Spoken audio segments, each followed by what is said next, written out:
Hi, everyone. Very excited for this episode. She has a ton of experience in channeling and healing and in different modalities. Today, we're going to go into how you can learn how to channel and channel in different ways, in different formats. And Cailin has so much experience with this just because of her life and the different paths she's been down. You could go into some of your personal journey that could help others understand more about channeling and more how they can bring it out in themselves in different ways. That'd be fantastic.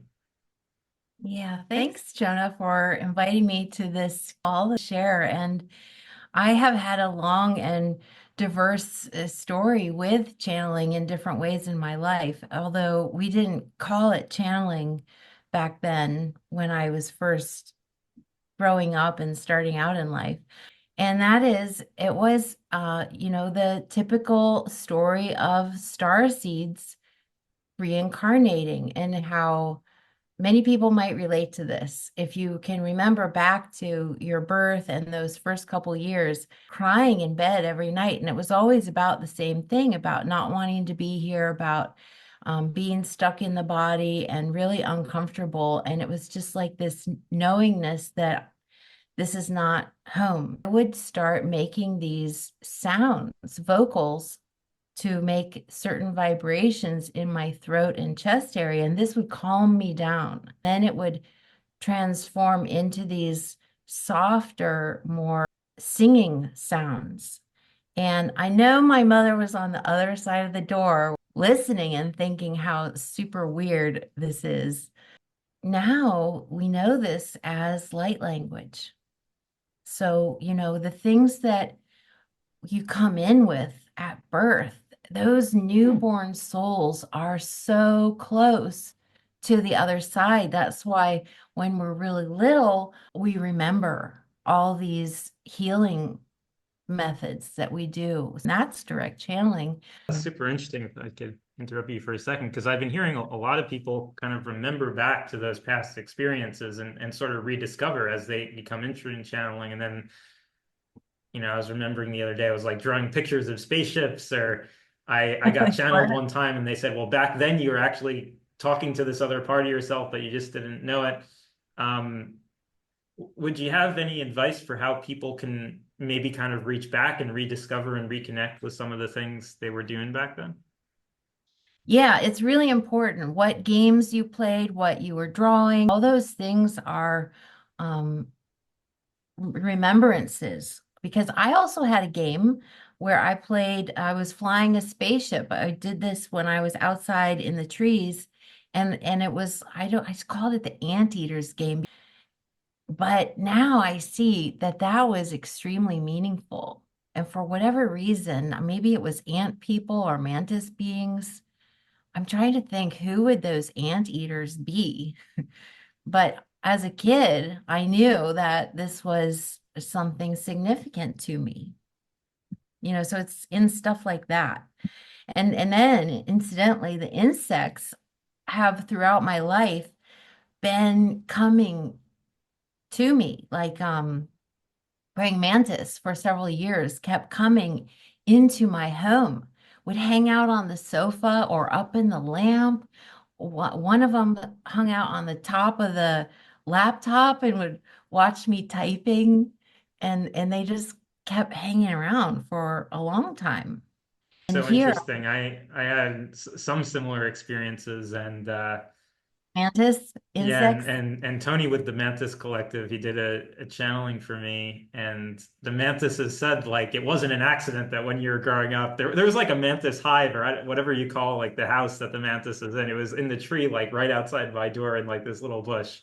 Oh, And wow. yeah, I would like see it all, and I would see the Mantis sometimes over there and check it out. So he's like, yeah, it's not an accident that it was there. So that's cool that you mention it. Yeah, same. I found the similar information that the mantis beings, to not be so scary to us, they will just come as the insect. Mhm.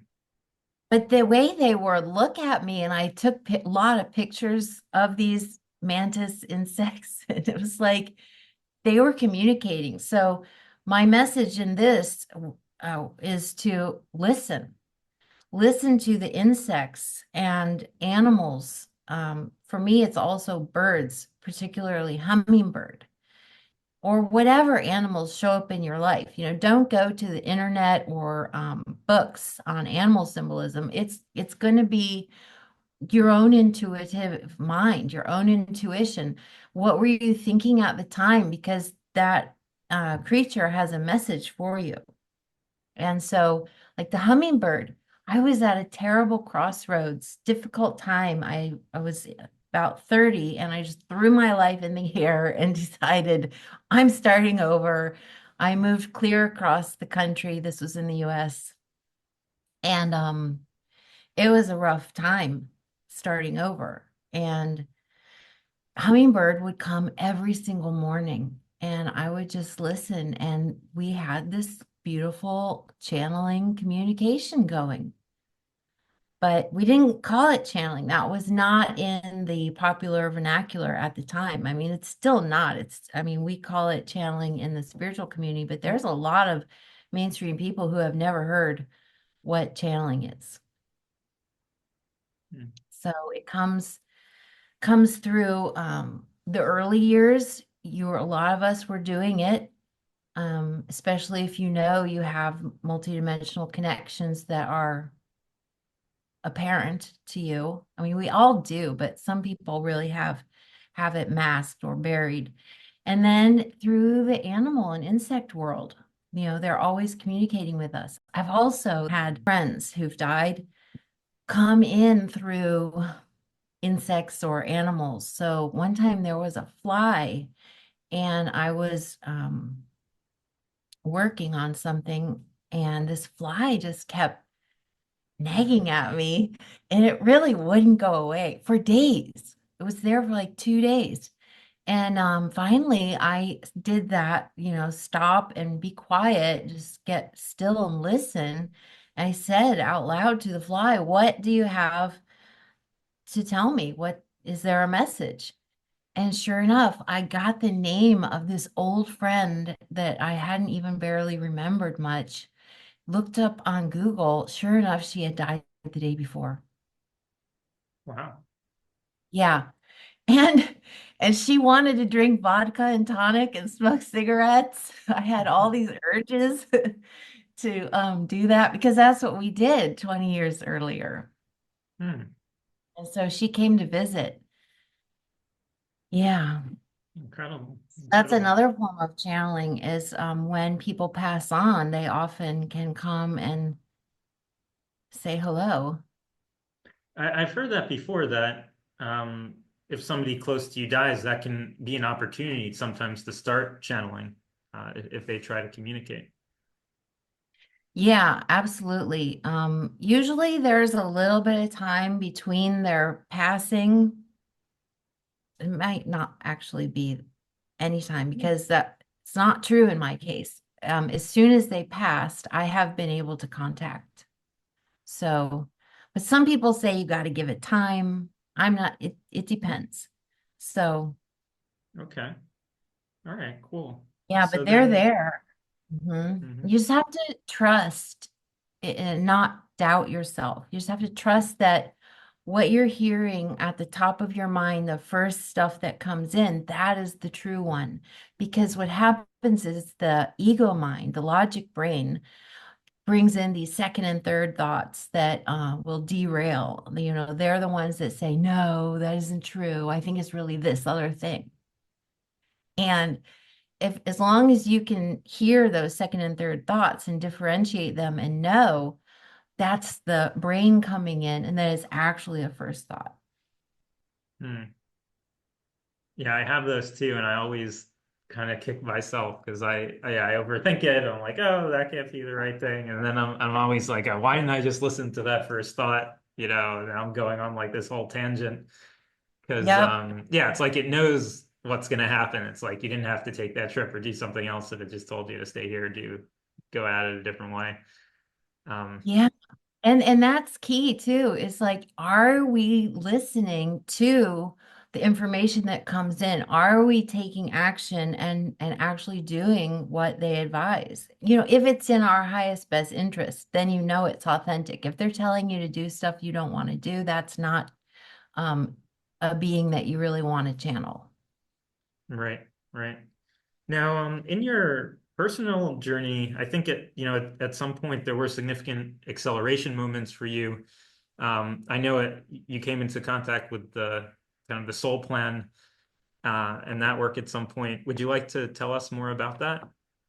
Yeah, so I discovered this soul plan system around 2019, and that changed everything.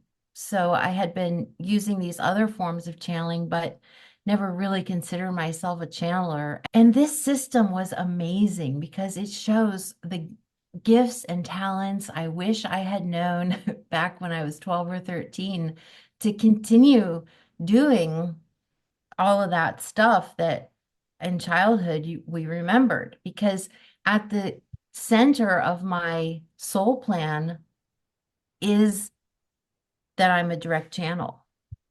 And it's a rare number to have, and it's rare to have it in the center as your soul mission.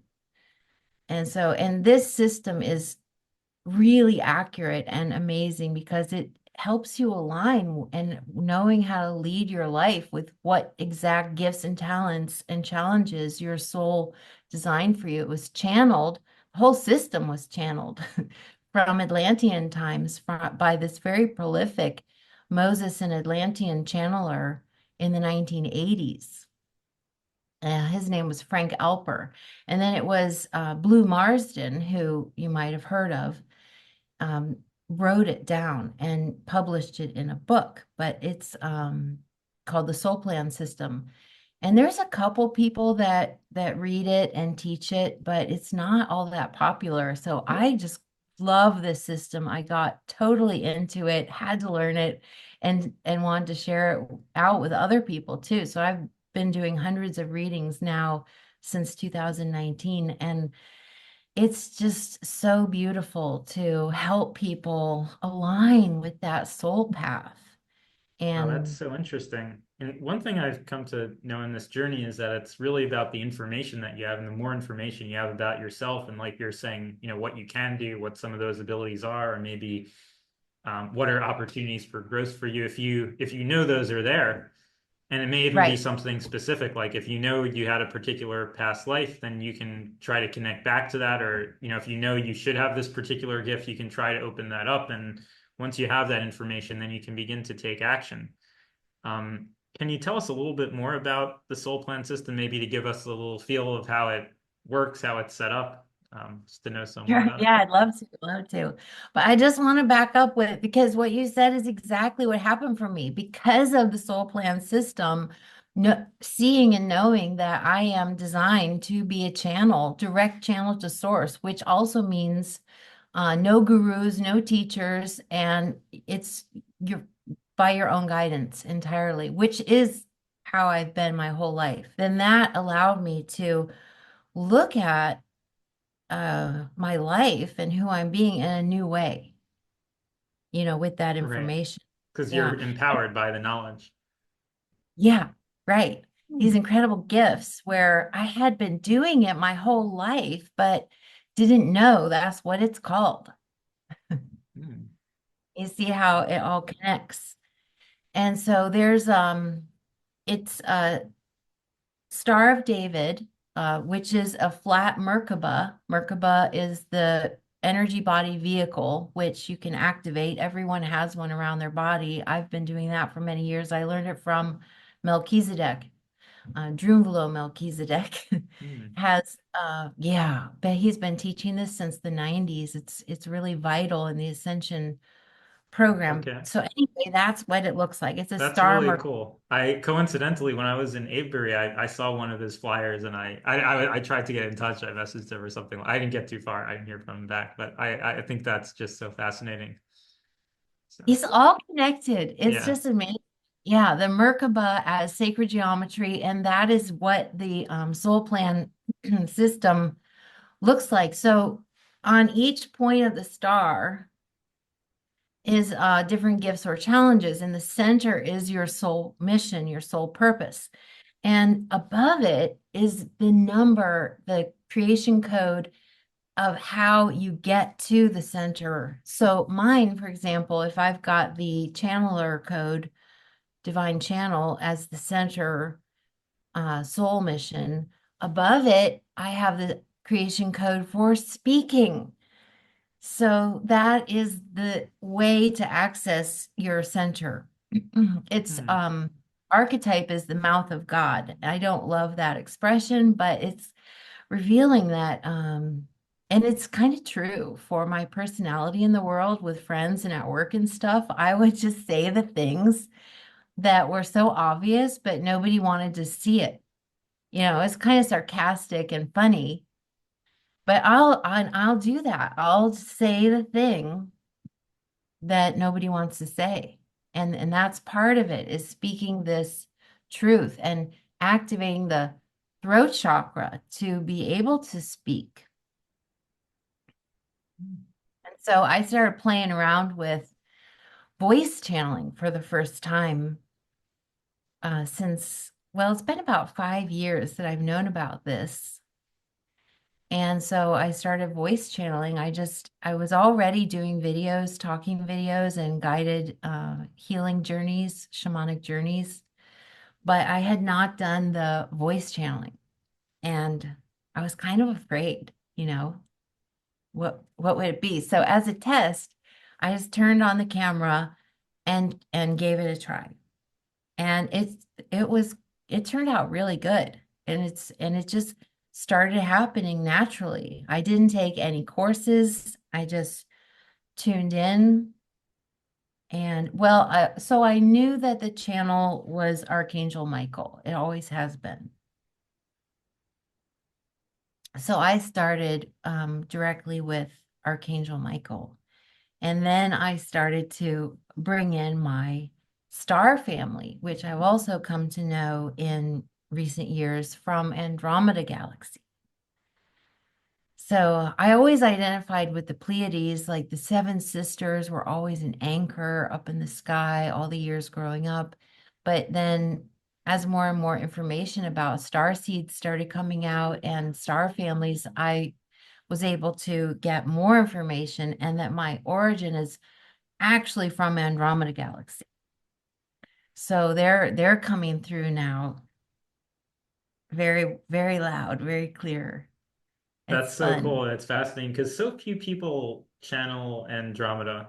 And yeah, as you know, I have Yeah. Andromedan origins and I've gone on YouTube so many times and I don't know, I may have seen everything there is to see on, about the Andromedan channeling. So it's really cool that they come through. Yeah. I actually went Yeah. there too. I went in my Merkaba Oh, okay. visit. It was pretty funny. So I didn't just go by myself. I used one of them to guide me there. And it was all purple. Atmospheric air was lavender purple.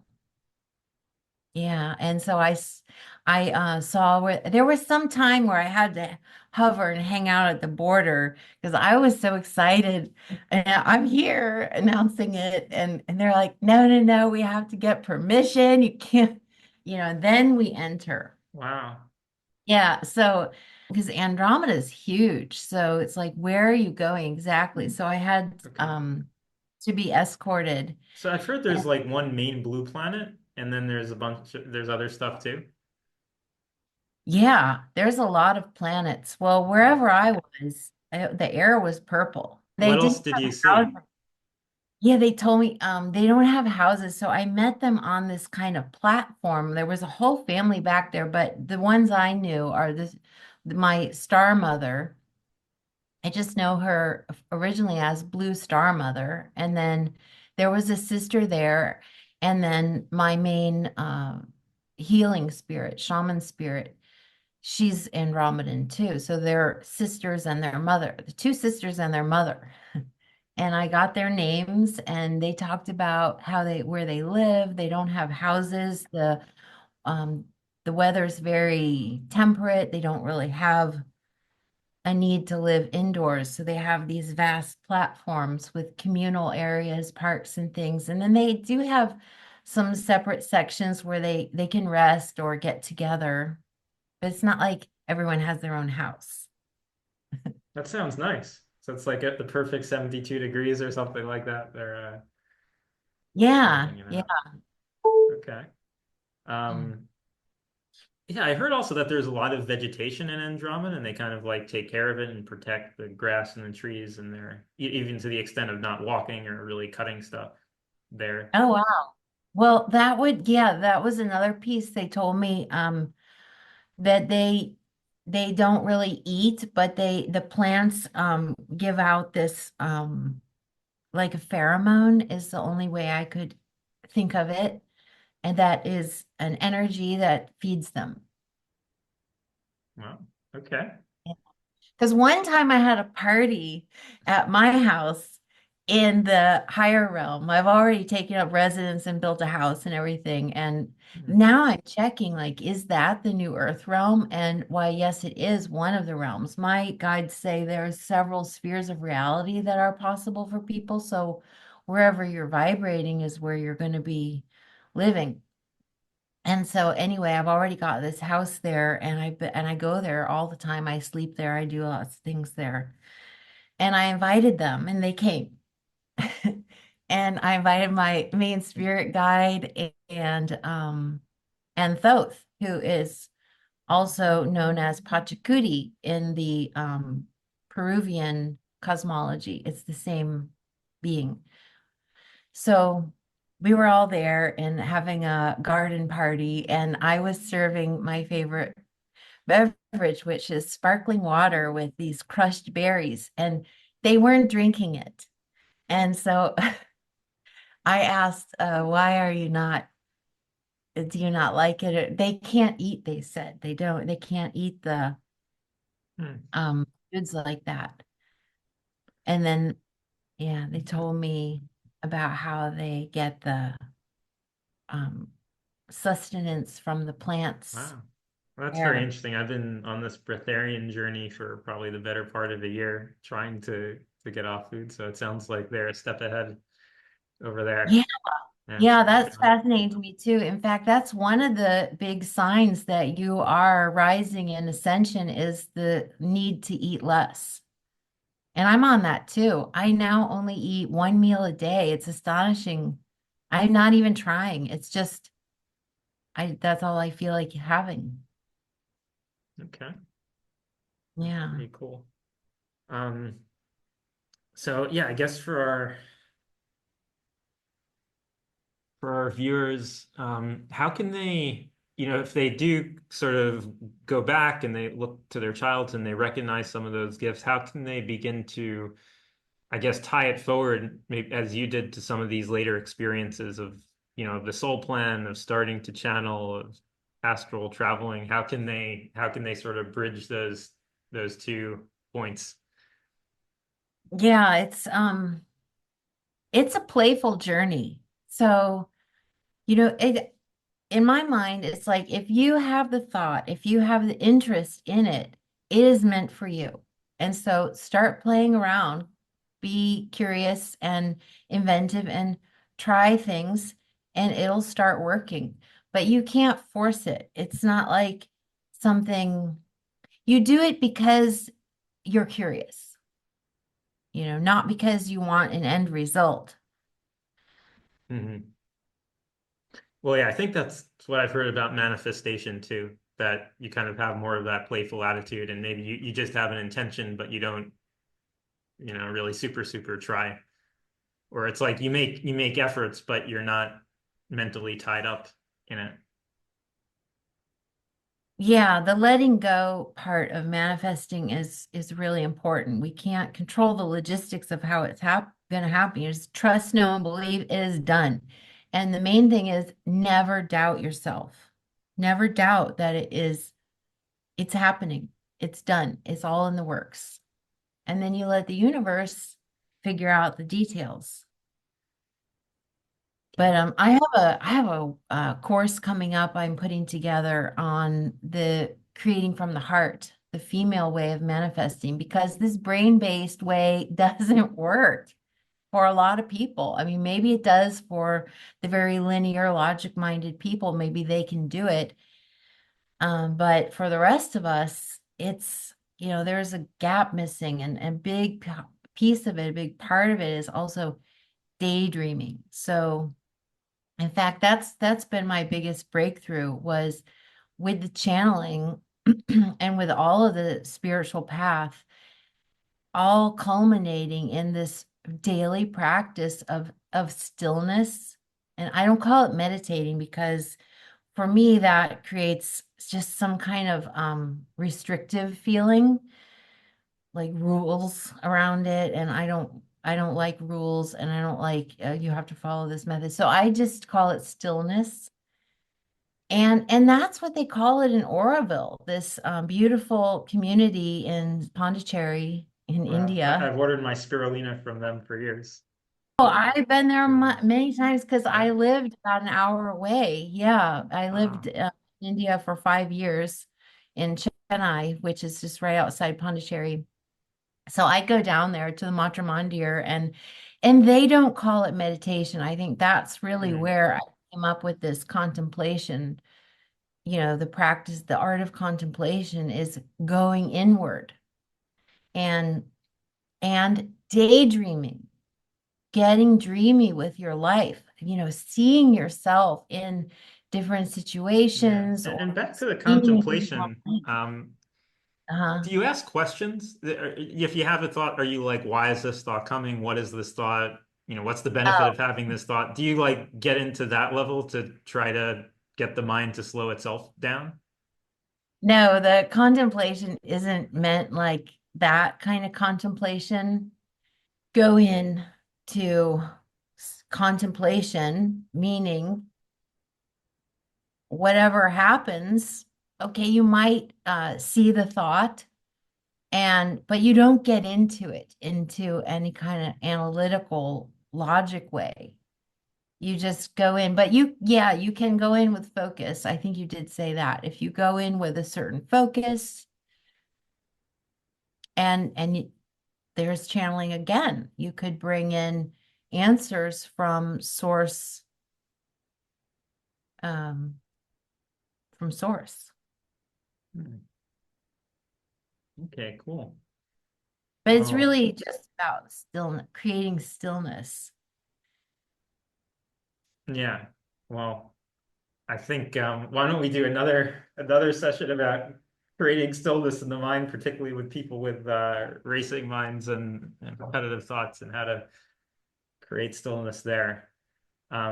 So Colleen, this has been a wonderful session. We touched on so many points, and I found your journey really inspiring, of the so many phases and things that you've tried, and just the perspective um, has really been incredible. So I want to thank you, and for our viewers to learn more about the soul plan and some of the things that Colleen has been mentioning. We'll be including some links below, and we'll look forward to our next conversation. Yeah, thank you so much, Jonah. It's a pleasure to meet and talk with you.